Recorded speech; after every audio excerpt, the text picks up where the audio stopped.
Hey guys, it's Jonny and I've gone out for a drive today. I've taken the car actually just outside Madrid airport. You can see it in the background. It's a really cool spot just next to the R2 M50 motorway right there.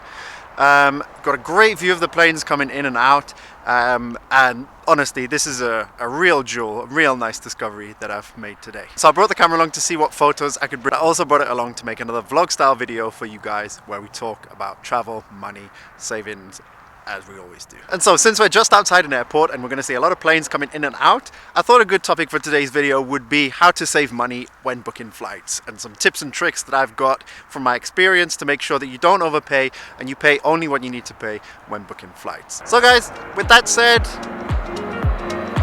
let's get right into the video.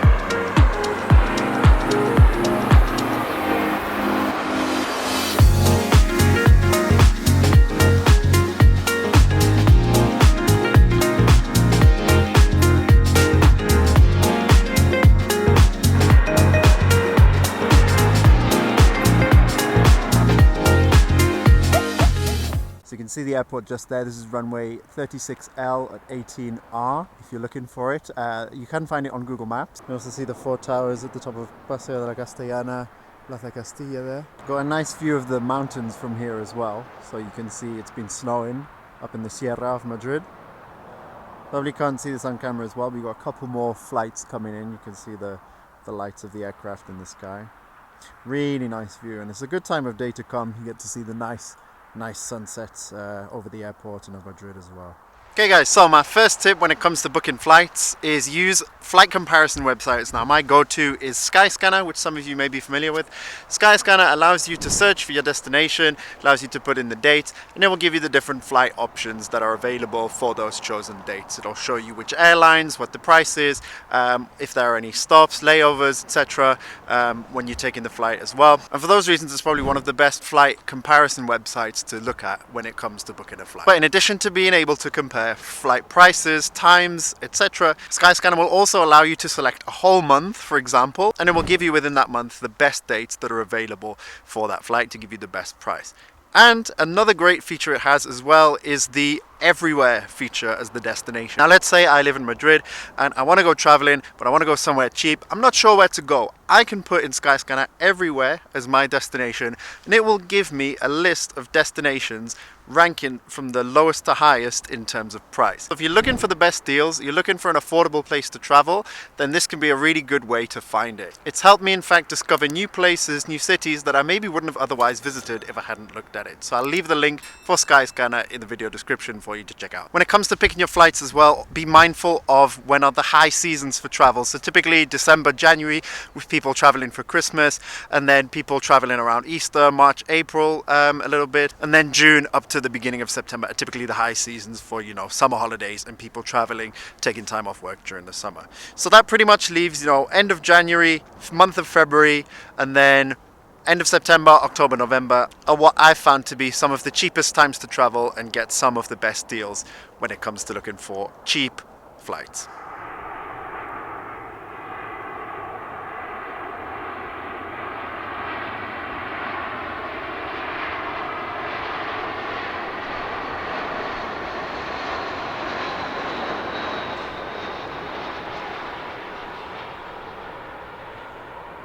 Another tip that I started making use of a few years ago were airline loyalty programs. So if you fly with a particular airline on a regular basis, or if there's a particular route and one particular airline operates that route, then it can make sense for you to sign up to a loyalty program and get, you know, airline miles, however they're called. With the SkyTeam Alliance, I think they're called miles, for example. With Air France, KLM, these kind of airlines, you can accumulate miles. Within the IAG group, you can use Avios points. So with British Airways, with Vueling, with Iberia, you can use Avios points as well. And that can be a way to get cheaper deals on flights. When I traveled back to Newcastle at Christmas, it was originally going to be an expensive flight. It was going to be about 200, 250 euros, I think. And because of Avios points, I managed to get it down to 114 euros, which I was really happy about, you know, because that's quite an expense I saved just through using points. And so some of these airlines also have credit cards, like Iberia has the Iberia credit card, so does British Airways, so does Air France, and they can offer you, you know, specific advantages as well.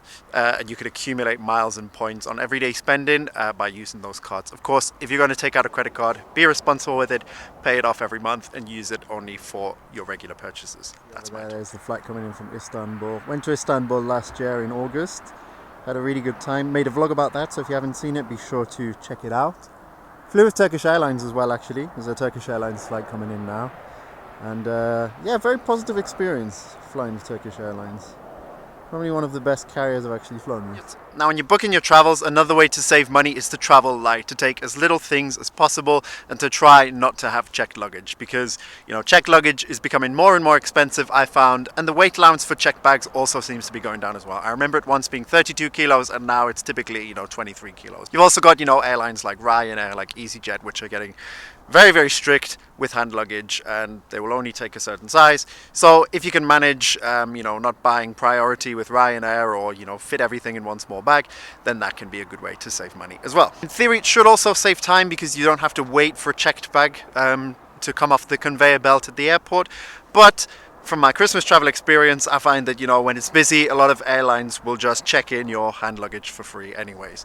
So unfortunately, it doesn't always work from a time-saving perspective. Nevertheless, from a money-saving perspective, traveling light, where possible, is always a good idea. Now, anyone who's been to an airport and has been through the security and checked out the prices in duty-free, in the restaurants, and in the small shops that sell like snacks and stuff at the airport, you'll know that the prices are astronomical. The price of a chocolate bar like doubles, and the price of bottles of water almost triples, quadruples versus what you would normally expect to pay. But there are ways around this. For example, when it comes to water, you can take through an empty water bottle through security, and then if the airport has a water fountain, then you can refill the water bottle. And that way you filled up your water and you haven't paid anything extra as well. Same with snacks and meals, particularly if you're on a short flight. It's very easy to take a few small snacks through security, maybe even a packed lunch as well, and that can save you spending money at restaurants in the airport because you have your sandwiches or your snacks, your pasta in a Tupperware, whatever it is, and then you don't have to pay crazy airport restaurant prices as well, and save some money there. Something I also try to take advantage of is my priority pass, which gives me access to airport lounges for free twice a year. So if I know that I've got a particularly long flight and I'm going to be in the airport around the time when I'd usually eat, what I might do is I'll use up one of those free entries, and I'll go up and I'll eat what I can in the lounge because it's free, and I don't have to pay money in the airport. So a priority pass or airport lounges can also be a great way to save money.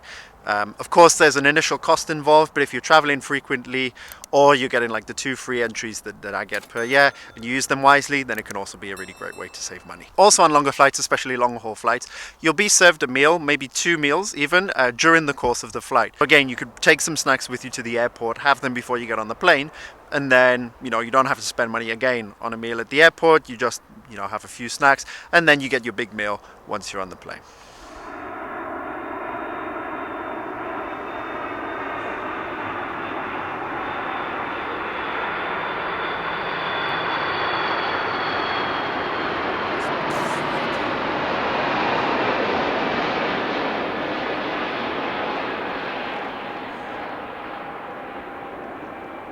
And finally, sometimes, and what seems like something that is becoming more and more common, is that flights get delayed. And when a flight gets delayed, in certain circumstances, you're entitled to compensation. For example, last year in January, I flew to Bucharest and my flight was 3.5 hours delayed.